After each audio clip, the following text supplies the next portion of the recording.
Dear students, today topic cell cycle. Okay. Dear students, today topic cell cycle. जो cell cycle है इसमें जैसे कि हम साइकिल वर्ड जो लगा हुआ है इसमें, तो साइकिल मीन्स होता है चक्र, और किसी भी चक्र को पूर्ण करने में एक पर्याप्त समय लगता है, जैसे हम बोलते हैं निश्चित टाइम। तो निश्चित समय में कोशिका के द्वारा एक साइकिल चली जाती है, जिसको हम सेल साइकिल के नाम से जानते हैं। लेकिन इससे पहले भी कई ऐसे क्वेश्चंस आते हैं हमारे दिमाग में जिनको हमें जानना चाहिए। सपोज दैट आपने बहुत सारे एग्जाम्पल के तौर पे अगर देखें तो बहुत सारे एनिमल्स जो हैं वो अपने आसपास घूमते हुए देखे होंगे, जिसमें आपने देखा होगा एक एनिमल का जब बर्थ होता है अपने पूर्व एनिमल से, तो वह स्टार्टिंग में बहुत छोटा होता है, स्मॉल होता है, और आफ्टर सम टाइम या आफ्टर सम ईयर्स कह सकते हैं हम इसके लिए, तो ये बड़ा एनिमल हमको दिखाई देता है। इसके बीच में कोई एक रिएक्शन हुई होगी जिसके कारण इसमें क्या हो गया, ग्रोथ हो गया। अब ये जो ग्रोथ है वो सेल साइकिल के प्रोसेस से कंप्लीट हुआ। दूसरा एग्जांपल हम देखते हैं, जैसे कि मान लीजिए किसी बेबी का बर्थ हुआ और आफ्टर ईयर वर्स वो मान लीजिए 25 ईयर्स बाद वो एडल्ट हो गया, बड़ा हो गया, जिसकी शादी करने योग्य हो गया, मान लीजिए, है ना। तो ये जो एडल्ट है ये छोटे से बड़ा कैसे हो गया, इसके बीच में भी एक टाइम हुआ होगा और इसने क्या किए, ग्रोथ की है, इसने अपने आकार को बढ़ाया है अपने। तो इस तरीके की जो एक्टिविटीज़ हमको देखने को मिलती हैं हमारे आसपास, वो सभी क्या है, सेल साइकिल का एक प्रतिक्रिया है। जैसे कि कुछ और एग्जाम्पल भी हैं, जैसे मान लीजिए लिजार्ड है, तो लिजार्ड की जो पूंछ है वो कट जाती है और कट जाने के बाद वो पुनः अपने शेप में उग आती है। ये क्रिया भी सेल साइकिल के दौरान ही कंप्लीट हो पाती है। ये कुछ इस तरीके की जो रिएक्शंस होती हैं वो कुछ एनिमल्स में ही दिखाई देती हैं, सभी में हमको इस चीज़ को प्रकट नहीं हो पाता।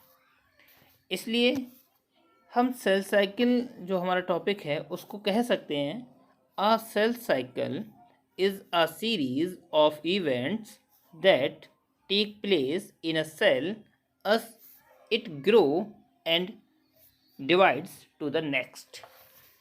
इसमें क्या होता है, यह एक कोशिकाओं की इवेंट है जिसमें एक स्थान से कोशिका आरंभ होती है चलना, और वह अपने आप से ग्रोथ करना स्टार्ट करती है, और ग्रोथ करते करते वह डिवाइड हो जाती है, और डिवाइड होने के बाद वह कुछ ऐसा कर देती है जिससे नई कोशिकाएं उत्पन्न हो जाती हैं। इसलिए हम कह सकते हैं कि सभी सेल्स जो होती हैं वो अपनी प्री कोशिका से उत्पन्न होती है। मतलब जो भी जीव इस संसार में उत्पन्न हुआ है वह अपने पेरेंटल सेल्स, अपने माता पिता या अपनी पूर्व कोशिका से मिलकर ही उत्पन्न हुआ है। अच्छा, इस चीज़ को समझने के लिए हम क्या करेंगे, एक सेल साइकिल जो साइकिलिंग फेज़ होती है उसको हम समझने की कोशिश करेंगे।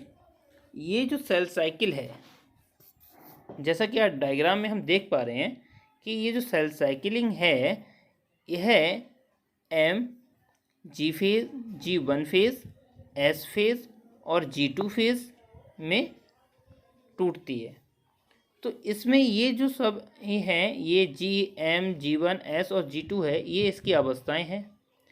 यह बेसिकली दो अवस्थाओं में पूरी होती है, जिसको पहला बोलते हैं इंटरफेज़ और सेकंड बोलते हैं मेटाफेज़। जो इंटरफेज़ अवस्था है वो सबसे लंबी तथा लॉन्ग अवस्था स्टेट है इसकी, जिसमें G1, S और G2 3 स्टेप कंप्लीट होते हैं, जबकि मेटाफेज़ जो है वो इंटरफेज से छोटी अवस्था है।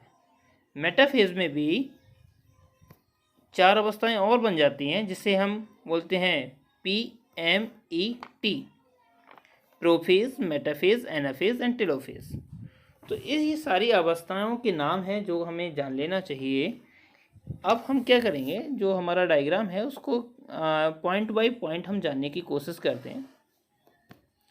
यहाँ पे जो जीवन अवस्था है, जिसे हम जीवन फेज बोलते हैं, यहाँ पे क्या होता है, सेल स्टार्टिंग पॉइंट होता है ये सेल का, और यहाँ पर कोशिका स्टार्ट होती है, और इससे पहले जो होता है वो G0 होता है, G0 जैसे बोलते हैं।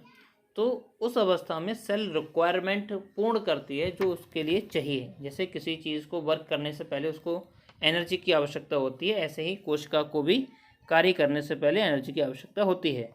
तो यहाँ पर वो एनर्जी लेकर जीवन फेज में वो तैयार होती है, और तैयार होने के बाद जीवन फेज से निकलकर कोशिका आ जाती है एस फेज में। और यहाँ पर जीवन फेज में क्या होता है, ग्रोथ होता है। क्या होता है, कोशिका ग्रोथ करती है। लेकिन अगर हम उसको देखें तो डीएनए का रेप्लिकेशन स्टार्टिंग पॉइंट भी जीवन फेज में ही होना स्टार्ट हो जाता, होता नहीं है, होना है उस साथ। देन इसके बाद कोशिका जैसे ही रिक्वायरमेंट लेके ग्रोथ करती हुई रेप्लिकेशन के लिए तैयार है, वो आ जाती है एस फेज में। और एस फेज में क्या होता है, डीएनए का डुप्लीकेशन अर्थात रेप्लिकेशन स्टार्ट हो जाता है कि क्रोमेटिन फॉर्म में जो है वो क्रोमोसोम अभी सेपरेट नहीं हुआ है। देन उसके बाद G2 फेज आती है, और G2 फेज में क्या होगा, जो डीएनए का रेप्लिकेशन हुआ है, अगर इसमें कोई त्रुटि होती है तो उसकी रिपेयरिंग भी होगी, रेप्लिकेटेड भी होगा, और एंजाइमेटिक एंड प्रोटीन सिंथेसिस भी होंगे। इन सभी की रिएक्शंस को कंट्रोल करते हुए सेल को डिवाइड करने का जो काम होता है वो G2 फेज में तैयार हो जाता है। देन इसके बाद जैसे ही कोशिका G2 फेज को क्रॉस करती है, और क्रॉस करने के बाद जब वह M फेज में आती है, तो M फेज में उसको चेक कर लिया जाता है उससे पहुंचने से पहले ही। तो यहाँ पर मिलती हैं कोशिका को P, prophase, metaphase, anaphase and telophase. तो जो प्रोफेज होती है उसमें कोशिका हमको ये जो क्रोमेटिन्स हैं बहुत ज़्यादा जाल के रूप में दिखाई देते हैं, जबकि एम फेज में यह एक बीच मध्य में आ जाते हैं, मिड साइड में आ जाते हैं। और जैसे ही ये मिड साइज में आते हैं तो इनके ऊपर एक 2 तरीके के पॉइंट्स होते हैं जिसे सेंट्रोमियर बोलते हैं हम। तो ये सेंट्रोमियर्स जो होते हैं अपने अपने पोल की ओर चले जाते हैं, और इन पे क्या होता है, 2 आकर्षण बल, प्रतिकर्षण और आकर्षण, 2 तरीके का बल कार्य करता है, जिसके कारण इनमें क्या हो जाता है, खिंचाव तैयार हो जाता है, और इनमें एस्टर रेज उत्पन्न हो जाती है। एस्टर रेज पे क्या होता है, जो क्रोमोसोम्स होते हैं वो लगे रहते हैं जगह जगह पे। तो इस कारण जो एनाफेज स्टेट आती है तो उसमें क्या होता है, जो साइटोप्लाज्म और न्यूक्लियोप्लाज्म दोनों को डिवाइड करके 2 पुत्री कोशिकाओं का निर्माण होने के लिए तत्पर होते हैं ये, और दोनों को अलग करने का काम सेंट्रोमियर करते हैं, क्योंकि उन पे दोनों की ओर फोर्स लगा हुआ है। और एस्टर रेज जो होती हैं वो क्रोमोसोम्स को पकड़ने का काम करती है, जिसे मिड प्लेट के नाम से भी जानते हैं, और मिड प्लेट इसको बीच से तोड़ने का भी कार्य करेगी। टेलोफेज जैसे ही आती है तो यहाँ पर क्या होता है, जो ये वाली कोशिका हमारे पास से चली थी वो 1 से 2 पुत्री कोशिकाओं में पूर्णतः डिवाइड हो जाती है। इस तरीके से ये जो साइकिलिंग है वो लगातार कंटिन्यू कोशिका से कोशिका में चलती रहती है, जिसे हम सेल साइकिल के नाम से जानते हैं। ओके, जैसा कि डायग्राम के माध्यम से और ज़्यादा क्लियर कर लेते हैं इसके लिए।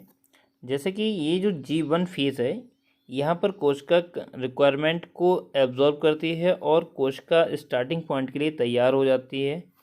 देन इसके बाद यहाँ पर G0 पॉइंट होता है एक, जो कि इसको चेक करता है कि कोशिका के अंदर किसी प्रकार की कोई त्रुटि तो नहीं है।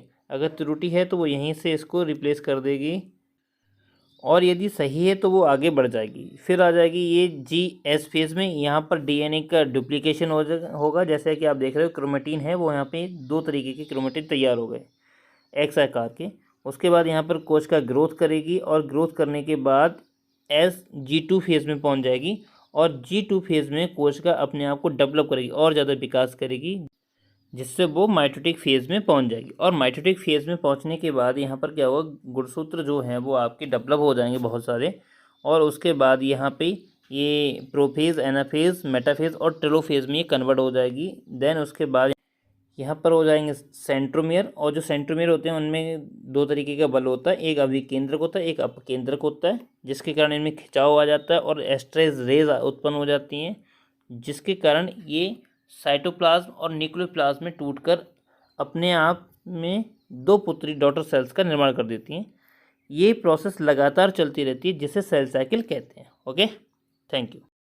यदि कंसेप्ट क्लियर हुआ है तो वीडियो को लाइक करें, शेयर करें एंड कमेंट करें।